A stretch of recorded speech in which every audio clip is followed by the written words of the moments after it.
தற்போதைய முக்கிய செய்தி. நாம் தமிழர் கட்சியிலிருந்து மாநில ஒருங்கிணைப்பாளர் ஜெகதீச பாண்டியன் விலகியுள்ளார். அது தொடர்பான முக்கிய செய்தியை தற்போது பார்த்து வருகிறோம்.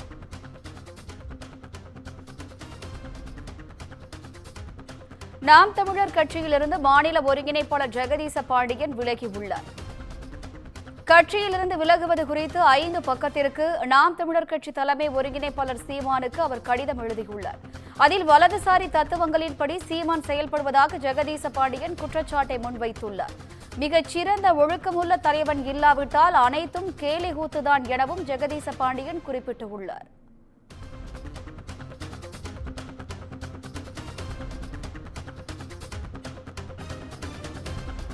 நாம் தமிழர் கட்சியிலிருந்து விலகுவதாக மாநில ஒருங்கிணைப்பாளர் ஜெகதீச பாண்டியன் அறிவித்துள்ளார். அது தொடர்பான முக்கிய செய்தியை பார்த்து வருகிறோம். அவர் விலகுவது குறித்து 5 பக்கத்திற்கு நாதக தலைமை ஒருங்கிணைப்பாளர் சீமானுக்கு கடிதம் ஒன்று எழுதியுள்ளார். அதில் வலதுசாரி தத்துவங்களின்படி சீமான் செயல்படுவதாக அவர் குற்றம் சாட்டியுள்ளார். மேலும் மிகச்சிறந்த ஒழுக்கமுள்ள தலைவன் இல்லாவிட்டால் அனைத்தும் கேலிகூத்துதான் என்றும் ஜெகதீச பாண்டியன் குறிப்பிட்டுள்ளார்.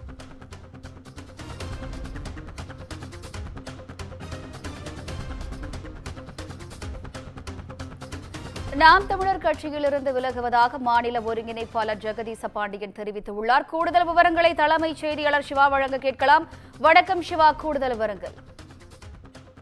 வினிதா, 2025ஆம் ஆண்டு நாம் தமிழர் கட்சிக்கு சற்று ஒரு சோகமான ஆண்டாக தான் இருக்கிறது. ஏனென்றால் பல்வேறு மாநில நிர்வாகிகள், குறிப்பாக மாவட்ட செயலாளர்கள் சட்டமன்ற நாடாளுமன்ற தேர்தலில் வேட்பாளர்களாக முன்னிறுத்தப்பட்டவர்கள் என கிட்டத்தட்ட ஒரு 2000க்கும் மேற்பட்டோர் கடந்த சில நாட்களுக்கு முன்பு திமுகவில இணைந்திருந்தனர். இந்த நிலையில மேலும் ஒரு நாம் தமிழர் கட்சியினுடைய மாநில ஒருங்கிணைப்பாளர் கள்ளக்குறிச்சி நாடாளுமன்றத்தினுடைய வேட்பாளராக 2024ஆம் ஆண்டு களம் நிறுத்தப்பட்ட ஜெகதீச பாண்டியன் என்பவர் நாம் தமிழர் கட்சியிலிருந்து விலகுவதாக அந்த கட்சியினுடைய ஒருங்கிணைப்பாளராக இருக்கக்கூடிய சீமானுக்கு 5 பக்கம் கொண்ட ஒரு நீண்ட நெடிய ஒரு கடிதத்தை எழுதிவிட்டு அவர் இந்த கட்சியிலிருந்து விலகி இருக்கிறார்.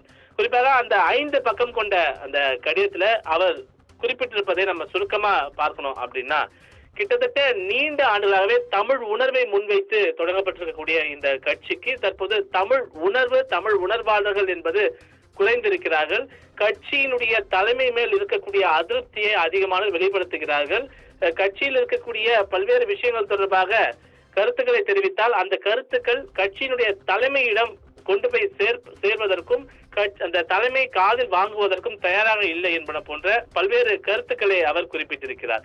அதோடு மட்டுமல்லாமல் இந்த மண்ணில் மிகப்பெரிய ஒரு விஷயத்தை முன்னிறுத்தி தான் நாம் தமிழர் கட்சி தன்னுடைய அரசியல் பயணத்தை தொடங்கியிருந்தது. அதிலும் குறிப்பாக பாசிச மனநிலையை ஒழிக்க வேண்டும் என்ற ஒரு எண்ணத்தில் தான் நாம் தமிழர் என்ற ஒரு இயக்கம் 12 ஆண்டுகளுக்கும் மேலாகவே தமிழகத்துல பல்வேறு தேர்தல்களை எதிர்கொண்டிருக்கிறது என்று குறிப்பிட்டிருக்கக்கூடிய அவர், ஆனால் சீமான் பேசிய ஒரு கருத்து அவர் மனதுல ஆறாத ஒரு வடுவாக மாறி இருக்கிறது. ஜெகதீச பாண்டியனுடைய மனதுல குறிப்பாக சங்கி என்ற ஒரு கருத்துக்கு நாம் தமிழர் கட்சியினுடைய ஒருங்கிணைப்பாளர் சீமான் சொன்ன பல்வேறு விளக்கங்கள் அவரை காயப்படுத்தியிருக்கிறது. சங்கி என்பது தமிழுக்கு எதிரி என்றும், சங்கி என்பது தமிழனுக்கு எதிரி என்றும், சங்கி என்பது தமிழ்நாட்டுக்கு எதிரி என்றும், சங்கி என்பது மானிட குல எதிரி என்றும் ஏற்கனவே அவர் பதிவிட்டதையும், அதே போன்று சீமான் பேசிய கருத்து சங்கி என்றால் தோழர் என்ற அர்த்தம், அப்படி என்றால் நானும் ஒரு சங்கிதான் என்ற ஒரு கருத்தினை அவர் பதிவிட்டிருந்தார். எனவே இது போன்ற சீமான் பேசக்கூடிய சமீப நாட்களாக அவர் தெரிவிக்கக்கூடிய கருத்துக்கள், அதே போன்று பெரியார் தொடர்பாக அவர் பேசியிருக்கக்கூடிய பல்வேறு கருத்துக்கள் எல்லாம் தன்னால் ஏற்றுக்கொள்ள இயலவில்லை. இந்த கட்சி தான் தொடங்கிய பாதையிலிருந்து விலகி பயணிப்பதாகவே நான் உணர்கிறேன். எனவே இந்த கட்சியில் இருப்பதோடு கண்ணியத்தோடு விலகுவதே நல்லது என்பதை முடிவு செய்துதான் இந்த முடிவை எடுத்திருக்கிறேன் என்பன போன்ற ஒரு கடிதத்தை நாம் தமிழர் கட்சியினுடைய தலைமை ஒருங்கிணைப்பாளர் சீமானுக்கு நாம் தமிழர் கட்சியில் மாநில ஒருங்கிணைப்பாளராகவும் கள்ளக்குறிச்சி நாடாளுமன்ற வேட்பாளராகவும் முன்னிறுத்தப்பட்ட ஜெகதீச பாண்டியன் கடிதத்தினை எழுதிவிட்டு கட்சியிலிருந்து விலகி இருக்கிறார்கள்.